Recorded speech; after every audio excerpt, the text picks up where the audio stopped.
দর্শক, ফিরে যাই আমাদের আজকের অতিথি স্বাধীন বাংলা বেতার কেন্দ্রের মুক্তিযোদ্ধা শেখ সাদিক খানের কাছে। আবারও ফিরে এলাম। একদম যদি আপনাকে ফিরিয়ে নিয়ে যেতে চাই ৭১-এর ১৬ই ডিসেম্বরের দিনটিতে, সেই দিনটিতে আপনি কোথায় ছিলেন, সেই দিনটির অনুভূতি কেমন ছিল?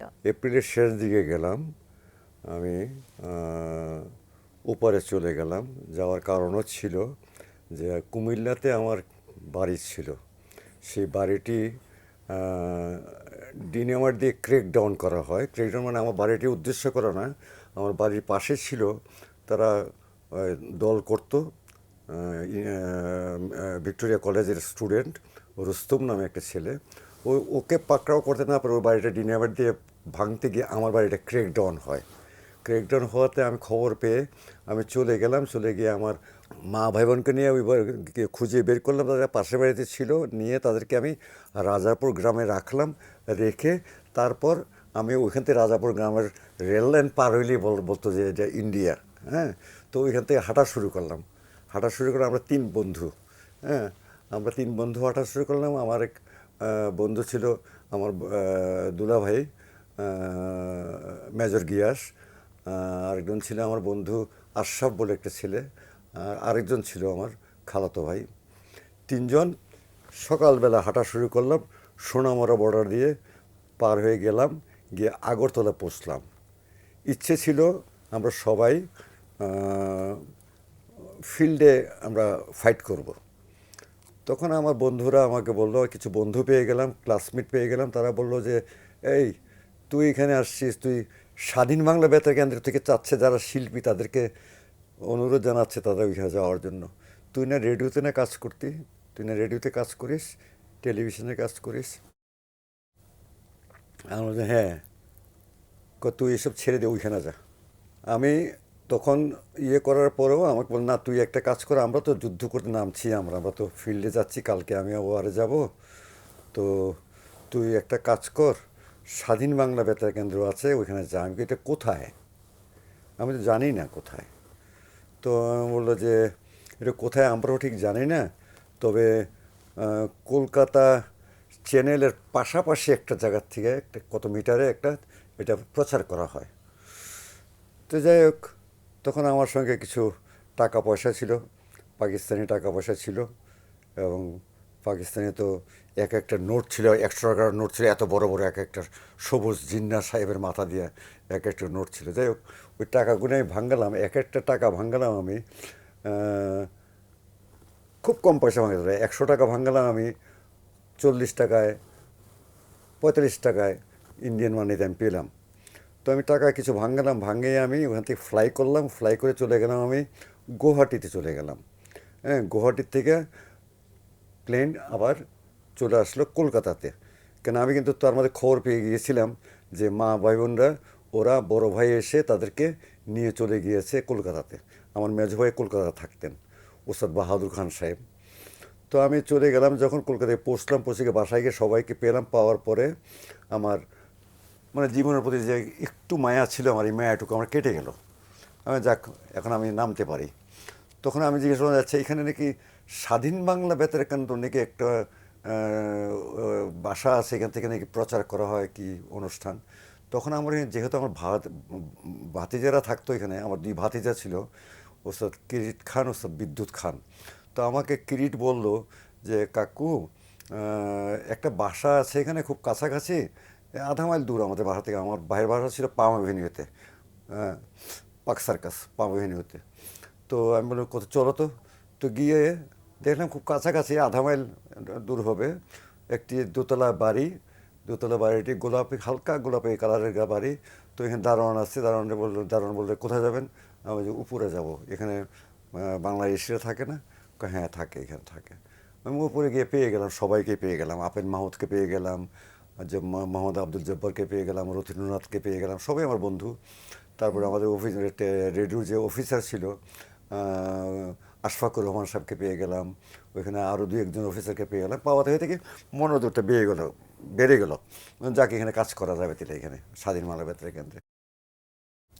ওখানে থাকতাম, কাজ করতাম, এই করতাম, সারাদিন ওইখানে থাকতাম, বাসায় গিয়ে ভাত খেতাম, এরকম অবস্থা আর কি। তো যাই হোক, তার মাঝখানে হয়েছে কি, যখন এবার যুদ্ধ চূড়ান্ত জায়গাতে চলে গেল। চলে যাওয়ার পর সব খবর পেতাম।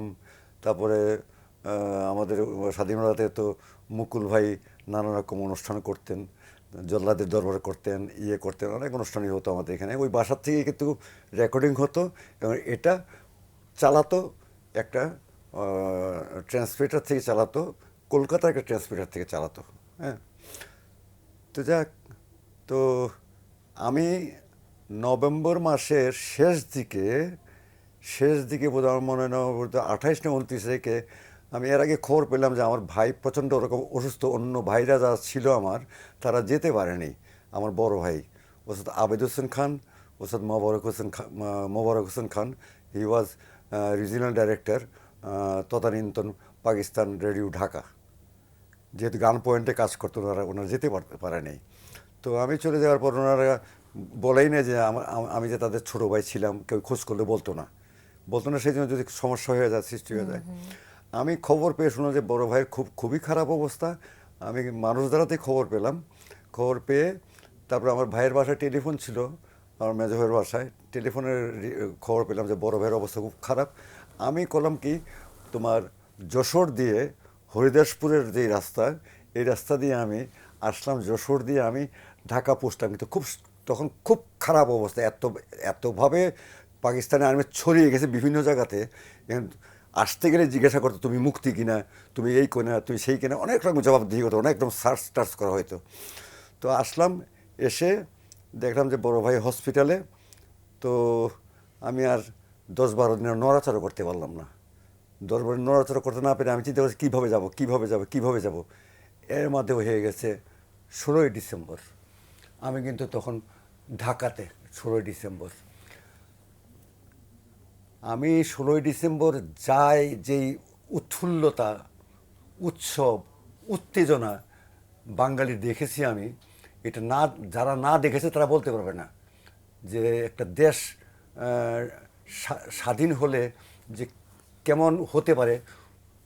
উচ্ছৃঙ্খলা তো ছিলই, হ্যাঁ, যেহেতু কোনো গভর্নমেন্ট তো নেই তখন, যেহেতু উচ্ছৃঙ্খল জনগণ, যার যেমনি খুশি যা ইচ্ছা তাই করছে। একে ধরে নিয়ে যাচ্ছে, একে মারছে, কোলাবরেটর ছিল একে ধরে নিয়ে গুলি করে মেরে ফেলছে। এসব দেখা শুরু হয়ে গেল আমার। দেখে আমি আর বেশি ভয় পেয়ে গেলাম আমি। তবে যখন নাকি দেখলাম যে আর্মিরা 16 তারিখে সব দল বেঁধে যাচ্ছে, কমলাপুর স্টেশন থেকে দল বেঁধে যাচ্ছে, আর আর্মিরা এত ভয় পাচ্ছিল তখন স্বাধীন হওয়ার পর, তারা গুলি ফুটাতে যাচ্ছিল উপর দিক দিয়ে, যে তাদেরকে যেন কেউ যেন কিছু না করে, সেই ব্যাপারটা। এগুলি আমার দেখা। ওই সময় যে আনন্দটুকু পেয়েছিলাম, সেই আনন্দটুকু কিন্তু পরে আর ধরে রাখতে পারিনি। তখন প্রচণ্ড অনিয়ম চলছিল দেশে, প্রচণ্ড অনিয়ম। যেহেতু সরকার নাই, যে যা ইচ্ছা তাই করছে, যার শত্রু ছিল, এনিমি ছিল, তাকে ধরে নিয়ে যাচ্ছে, তাকে মেরে ফেলছে, এমককে মেরে ফেলছে, এমক বিহারিকে মেরে ফেলছে। মানে একটা অস্থির একটা অবস্থা। বেশ কিছু গান দেশাত্মবোধক করেছেন, সেটা যদি শুধুমাত্র বিজয় দিবস কেন্দ্রিক না, বিভিন্ন ধরনের দেশাত্মবোধক গান আপনি করেছেন, সেই গানগুলো সম্পর্কে যদি একটু শুনতে চাই। এই গানগুলি করেছি অ্যাকচুয়ালি আমাদের মানুষকে মোটিভেট করার জন্য। এই গানগুলি করার উদ্দেশ্যটাই হয়েছে মানুষকে মোটিভেট করার জন্য। মানুষের যে দেশকে ভালোবাসার যে একটা ব্যাপার আছে, আমরা দেশকে আসলে আমরা কয়জন দেশকে ভালোবাসি, এটা এক আল্লাহ ছাড়া কেউ জানে না। আমার কাছে সন্দেহ হয় যে আমরা নানান রকম পরিবর্তন, সরকার পরিবর্তনের পরে যেসব লীলা খেলা দেখি আমরা, তাতে করে আমাদের খুব লজ্জা পেতে হয়। আমরা কেন গিয়েছিলাম যুদ্ধ করতে, কী কারণে গিয়েছিলাম যুদ্ধ করে, তো নানান রকম প্রশ্ন জাগে মনে।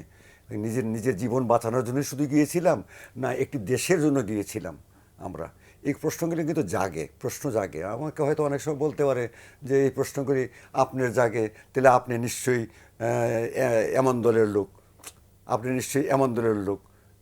মুক্তিযোদ্ধা। আরে মুক্তিযোদ্ধা তো ভাই, তখন তো আমাকে যাওয়া ছাড়া উপায় ছিল না। আমার যে বয়স ছিল, সেই বয়সে যদি আমি না যেতাম তো আমি দেশে মরতে হতো আমাকে। তো এই যে সংস্কৃতি চর্চা করতে, যে আপনার কাছে যদি বলি মুক্তিযুদ্ধের আগের যে সময়টা বা যুদ্ধকালীন যে সময়টা, তখনকার প্রত্যাশা এবং পরবর্তীতে বাস্তবতা, এই দুটোর মধ্যে আপনি কি ধরনের মিল বা অমিল খুঁজে পেয়েছেন? তখনের যে ব্যাপারটা ছিল, তখন আমরা নিজের ইচ্ছে মতো আমরা অনেক কিছু করতে পারতাম না।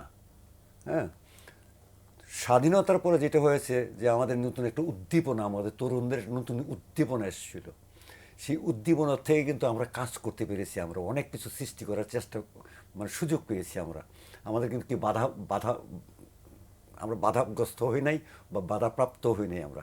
তো তখন আমরা দেশকে নিয়ে বিভিন্নভাবে চিন্তা করেছি। এই দেশটা, এই যে প্রকৃতিটা, এত সুন্দর প্রকৃতি আমরা পেয়েছি, সেটাকে সুন্দর রাখার যে দায়িত্বটুকু, সেই দায়িত্বটুকু বোধ আমার মনে হয় আমাদের প্রতি মানে ভর করেছিল বোধ তখন আমার মনে হয়।